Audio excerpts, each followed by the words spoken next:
Hello বন্ধুরা, কেমন আছো সবাই? আশা করছি সকলেই অনেক ভালো আছো। প্রিয় বন্ধুরা, আজকে তোমাদের জন্য নিয়ে এলাম আরও একটি নতুন গল্প। আশা করছি তোমাদের দাঁড়িয়ে যাবে, তাই ভিডিওটি শুরু থেকে শেষ পর্যন্ত দেখো। একদিন আমার মাথায় খুব যন্ত্রণা করছিল। আমার দেওর বলল, বৌদি এসো ম্যাসাজ করে দিই। যখন দেওর ম্যাসাজ করলো তখন আমি এত শান্তি পেলাম যে পুরো রাত যেন আমার কোনো হুঁশই ছিল না। তারপর আমি প্রত্যেক দিনই আমার দেওরকে দিয়ে ম্যাসাজ করাতাম। আর ওই দিন আমার শরীরে তেল লেগেছিল। পরের দিন আমি ক্যামেরা লাগিয়ে দেওরকে ডেকেছিলাম। যখন সকালে উঠলাম তখন ক্যামেরায় দৃশ্য দেখে আমি তো পুরো কেঁপে উঠলাম। আমার দেওর তো আমার সাথে। কখনো কখনো আমরা সম্পর্কের সীমানার খেয়াল রাখি না, আর এই কারণের জন্যই আমাদের অনেক লোকসান হয়ে যায়। প্রত্যেকটা সম্পর্কের একটা সীমা থাকে, আর যদি মানুষ ওই সীমা পার করে যায় তাহলে সেই সম্পর্ক তার জন্য সমস্যা হয়ে দাঁড়ায়। আমার সাথেও কিছু এরকমই হতো। আমি একটা সম্বন্ধে আমার সীমারেখা পেরিয়ে গিয়েছিলাম, আর এজন্যই বরবাদই আমার ভাগ্য হয়ে দাঁড়িয়েছিল। যা কিছু আমার উপর দিয়ে বয়ে গিয়েছিল সেগুলো আমার পক্ষে ভুলে যাওয়া মুশকিল ছিল। গত কয়েকদিন ধরে আমার মাথা যন্ত্রণায় যেন ফেটে যাচ্ছিল, আর কোনো ওষুধ কাজও করছিল না। আমার রাতের বেলায় ঘুম না হওয়ারই সমান ছিল। আমি পুরো রাত জাগতাম আর ঘরের মধ্যে এখান থেকে ওখানে ঘুরে বেড়াতাম, বা নিজের বিছানাতে এপাশ ওপাশ করতাম। আবেগের ছটপটানি আমাকে পাগল করে দিত, এজন্য আমার মাথায় যন্ত্রণা হতে থাকত। আমার দেওর পঙ্কজ, যে কিনা বয়সে আমার থেকে ছোট ছিল, সে আমার ভীষণ খেয়াল রাখত। আর আমরা দুজনে বেশ ভালোই মিশতে পারতাম। আমি ভুলেই গেছিলাম যে দেওর আর বৌদির সম্পর্ক ঠিক কিরকম হয়। অনেক রাত অবধি সে আমায় জেগে থাকতে দেখত। একদিন আমার কষ্ট দেখে বলতে লাগলো, বৌদি আমি তোমার মাথায় তেল মালিশ করে দিচ্ছি, তোমার যন্ত্রণা এক্ষুনি ঠিক হয়ে যাবে। তার কথা শুনে আমি হেসে ফেললাম। আমার মনে হলো যে সে এমনিই বলছে। আমি বললাম, আচ্ছা ঠিক আছে, লাগিয়ে দাও। সে তেল নিয়ে আসলো আর আমার মাথায় ভালোভাবে ম্যাসাজ করতে লাগলো। তার সাথে সে তার পুরো দিনের গল্প আমাকে শোনাতে লাগলো। তার আঙ্গুলের দ্রুত ম্যাসাজ আমায় ভীষণ শান্তি দিচ্ছিল। আমার রোজ রাতে চা খাবার অভ্যাস ছিল। পঙ্কজ আমার জন্য চাও নিয়ে আসলো নিজের সাথে করে। মালিশ করার পর আমি পঙ্কজের সাথে চা খেলাম আর শুয়ে পড়লাম। আমার এমন ঘুম আসলো যে আমি একেবারে সকালবেলা উঠলাম। সত্যিকারের পঙ্কজের ম্যাসাজ এতো যেন জাদু ছিল। আমি অনেক বেশি শান্তি অনুভব করছিলাম। অনেকদিন পরে আমার এরকম গভীর ঘুম আসলো। সকালবেলা উঠে যখন আমি স্নান করতে বাথরুমে গেলাম, আমি তখন ভীষণ অবাক হলাম যে আমার পুরো গায়ে কোথাও কোথাও তেল লাগানো। বোধহয় আমি ঘুমের ঘোরে নিজেই মাথার তেল এদিকে ওদিকে লাগিয়ে দিয়েছি। ঘুম পুরো হওয়ার কারণে আমার মাথার যন্ত্রণা চলে গিয়েছিল। এরপর আমি দিনভর কাজ করতে লাগলাম। আমার বিয়ের 1 বছর কেটে গেছে, আর এই 1 বছর আমি ভীষণ ভালোভাবে কাটিয়েছি। যখন আমি এই বাড়িতে বউ হয়ে আসলাম তখন আমার দেওর পঙ্কজের মাত্র 6 বছর বয়স ছিল। পঙ্কজের মধ্যে অনেক বেশি বাচ্চামো ছিল, আর সে একদম আমার ছোট ভাইয়ের মতোই লাগত। আমার বর আমায় বলেছিল যে তার বাবা খুব তাড়াতাড়ি পৃথিবী থেকে চলে গেছে, যার জন্য পঙ্কজ তার বাবার ভালোবাসা পায়নি। তার মাও পঙ্কজের উপর আর ঘরের উপর অনেক কম ধ্যান দিতেন, আর আমার বর আকরম এখানে তো থাকতই না। এজন্য আকরম আমাকে বলেছিল যে এখন সব থেকে বেশি আমি যেন পঙ্কজের খেয়াল রাখি। আমি তাকে কথা দিয়েছিলাম যে পঙ্কজকে একদম নিজের বাচ্চার মতো রাখব, আর আমি আমার কথা পুরো করেছিলাম। আমার বর আকরম অন্য শহরে চাকরি করত, আর সে মাসে 4 দিনের জন্য বাড়ি আসত। বাকি পুরো মাসে আমি আমার ছোট দেওর পঙ্কজ আর আমার শাশুড়ির সাথেই কাটাতাম। পঙ্কজ এখন 7 বছরের ছেলে, যে কিনা যুবক হয়ে গেছে। সে আমার থেকে বয়সে মাত্র 4 বছরই ছোট ছিল। সে কলেজ থেকে আসার পর ও বৌদি বৌদি করে আমার আগে পিছনে ঘুরত। আকরামের এখানে না থাকার কারণে আমার বড় ছোট সব কাজ পঙ্কজেরই দায়িত্বে ছিল। পঙ্কজ কলেজ থেকে আসার পর আমার কাজ করে দিত, আর তারপর আমারই সাথে সময় কাটাত। পঙ্কজের সাথে থাকতে থাকতে আমি একটা ব্যাপার অনুভব করেছিলাম, যে সে আকরামকে পছন্দ করত না। এমনকি তার কথা উঠলেও সে সেখানে চুপ করে যেত অথবা কথা বদলে দিত। আমি তার থেকে জানতে চাইতাম যে আকরমের থেকে তার কিসের সমস্যা, কিন্তু আমি কখনো এই প্রশ্নটা করতেই পারিনি। আকরামের মা পুরো দিন পাড়ায় ঘুরে বেড়াতেন, আর সন্ধ্যা হতেই বাড়ি এসে তাড়াতাড়ি শুয়ে পড়তেন। পরের দিন সকালবেলা আবার পাড়ায় বেরিয়ে যেতেন। এজন্য আমার তার দিক থেকে কোনো সমস্যাই ছিল না। জীবন খুব ভালোভাবেই কাটছিল। কিন্তু আকরামকে ছাড়া আমি পুরো রাত ঘুমোতেই পারতাম না, আর পুরো রাত আমি এপাশ ওপাশ করে কাটিয়ে দিতাম। কখনো কখনো মন চাইতো যে আমি নিজেই আকরামের কাছে চলে যাই, কিন্তু এখন এমনটা সম্ভব নয়। এজন্য আমার মাথায় মাঝে মধ্যেই ব্যথা ব্যথা হতো। পঙ্কজ জানত যে আমার মাথায় ব্যথা, এজন্য প্রথমে তো সে আমার জন্য ওষুধ নিয়ে আসত। কিন্তু একদিন হঠাৎ সে বলল যে, আপনি কতদিন আর ওষুধ খাবেন মাথা যন্ত্রণা? এর থেকে তো ভালো যে আমি আপনার মাথার ম্যাসাজ করে দিই, আপনি অনেক শান্তি পাবেন। আমি পঙ্কজকে বললাম, ম্যাসাজ করার বদলে কিছুদিনের জন্য আমাকে নিজের দাদার কাছে পাঠিয়ে দাও, আমি নিজেই ঠিক হয়ে যাব। আমার কথা শুনে পঙ্কজ বলতে লাগলো, যদি আপনি চলে যান তো আমার কি হবে? আমি তো আপনাকে ছাড়া থাকতেই পারি না। তার কথা শুনে আমি জোরে জোরে হাসতে লাগলাম। সে আমার সাথে এভাবেই কথা বলতো। সত্যিই পঙ্কজের সাথে থেকে আমার একটা অভ্যাস হয়ে গিয়েছিল তার। আমরা দুজনে মাঝে মধ্যেই ঘুরতে বাইরে চলে যেতাম। সে রাতের বেলা আমার জন্য আইসক্রিম নিয়ে আসত, আর আমরা দুজন মিলে রাতভর একসাথে সিনেমা দেখতাম। আমি পঙ্কজের সাথে কেনাকাটা করতে যেতাম। তখন সে আমাকে অনেক মডার্ন আর ফ্যাশনেবল জামা কাপড় কিনতে বাধ্য করত। ঘরের মধ্যে তো সে আমাকে ওড়না গায়ে দিতেও দিত না। আমি যখনই ওড়না নিয়ে কাজ করতাম তখন সে আমার গায়ের ওড়না টেনে একদিকে ফেলে দিত। সে বলতো, আপনি এটা এত গরমের মধ্যে কি করে পরে কাজ করেন? সে প্রত্যেকটা কথায় আমার অনেক বেশি চিন্তা করত। সে হালকা রঙের জামা কাপড় পরতে বেশি পছন্দ করত। এই জন্য আমি যখনই তার সাথে বাজারে যেতাম তখনই সে আমার জন্য হালকা রঙের কাপড় পছন্দ করত আর কেনাত। আর তার সেলাইও ভীষণ ফ্যাশনেবল ভাবে করিয়ে আনত। আমার জামা কাপড়ের ব্যাপারে তার অনেক রুচি ছিল। আমি প্রায়ই তাকে বলতাম যে তার বউতো যে তার বর তাকে পছন্দমতো জামা কাপড়ের ডিজাইন বানিয়ে দেবে। আমার কথা শুনে সে বলতো যে, আপাতত আপনি ভীষণ সৌভাগ্যবতী যে আমি আপনার জন্য এত মেহনত করি। আর সত্যিই আমি অনেক সৌভাগ্যবতী ছিলাম, কেননা আমাকে সে কখনো কোনো কাজের জন্য না বলতো না। সে আমার অনেক জামা কাপড়েই ডিপ করে ডিজাইন দেওয়া গলা বানাত, বড় বড় পিঠের ডিজাইনও বানাত, যেগুলো মাঝে মধ্যেই আমার কোমর পর্যন্ত চলে যেত। আর কামিজ এতটাই টাইট ফিটিং হতো যে কখনো কখনো তো নিঃশ্বাস নিতেও আমার কষ্ট হতো। কিন্তু পঙ্কজ এরকম জামাকাপড় ভীষণ পছন্দ করত। আমি ওকে আমার বাচ্চার মতো করে রাখতাম। এই জন্য কখনোই তার পছন্দের জামা কাপড় পরার জন্য আমি না করতাম না। হালকা গোলাপি রঙের জামাকাপড় পরে আমি একদিন রান্নাঘরে কাজ করছিলাম।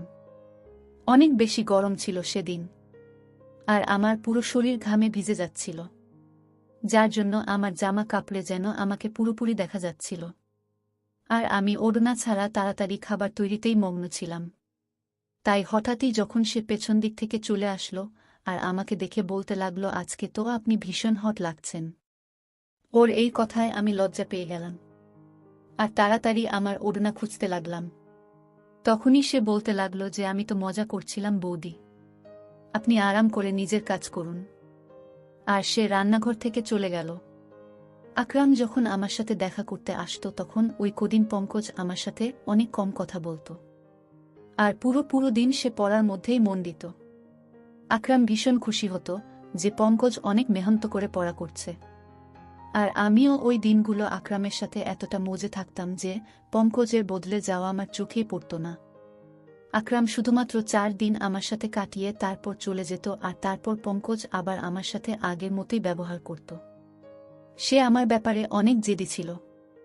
সে চাইতো সে আমাকে যা খুশি বলুক।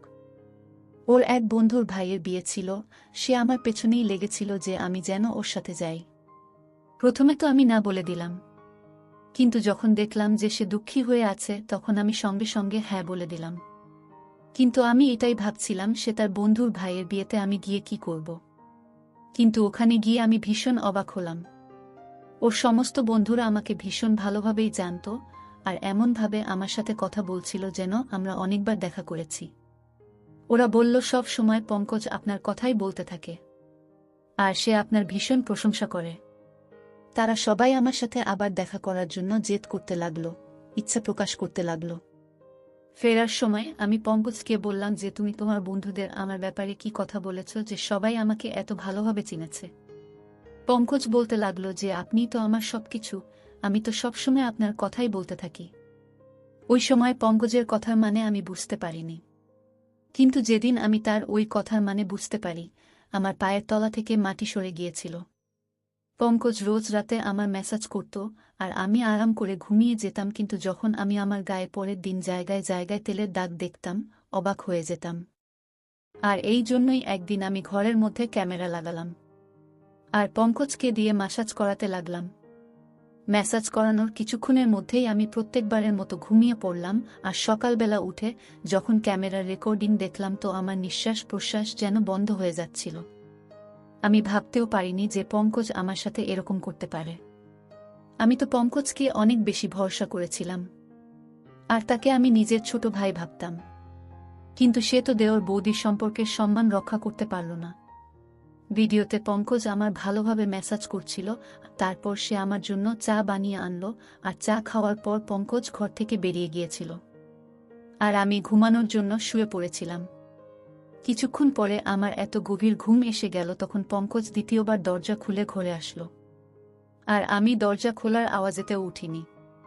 সে ঘরে আসার পর ঘরের দরজা বন্ধ করে দিল, আর আমার কাছে চলে আসলো।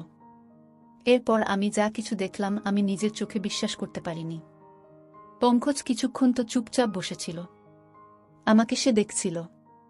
এরপর সে নিজের আঙ্গুল দিয়ে আমার চেহারা ছুঁতে লাগল।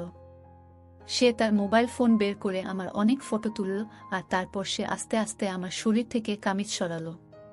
তেলের সেই শিশি যেটা সে মাসাজের জন্য এনেছিল ঘরের মধ্যেই রাখা ছিল। সে নিজের হাতে তেল নীল আর আমার গায়ে মাসাজ করতে লাগল। আমি জ্ঞান হারিয়ে ওর সামনেই পড়েছিলাম, আর সে আমার গায়ে নিজের হাত ঘোরাচ্ছিল। কিছুক্ষণ পরে আমাকে চুমু খেতে শুরু করল, আর তারপর সে নিজের সমস্ত সীমারেখা ছাড়িয়ে গেল। সে আমাদের মাঝে দাঁড় করানো সমস্ত আবরণের দেওয়ালকে ভেঙে দিয়েছিল। সে আবেগ সামলাতে না পেরে এতটাই এগিয়ে গেল যে কয়েক ঘন্টা পর্যন্ত সে আমার সাথে ছিল। আমি তার সামনে জ্ঞানহীন অবস্থায় ছিলাম, আর সে পুরোপুরি জোশপূর্ণ ছিল। বেশ কয়েক ঘন্টা আমার সাথে কাটানোর পর ও যেভাবে এসেছিল সেভাবেই ফেরত চলে গেল।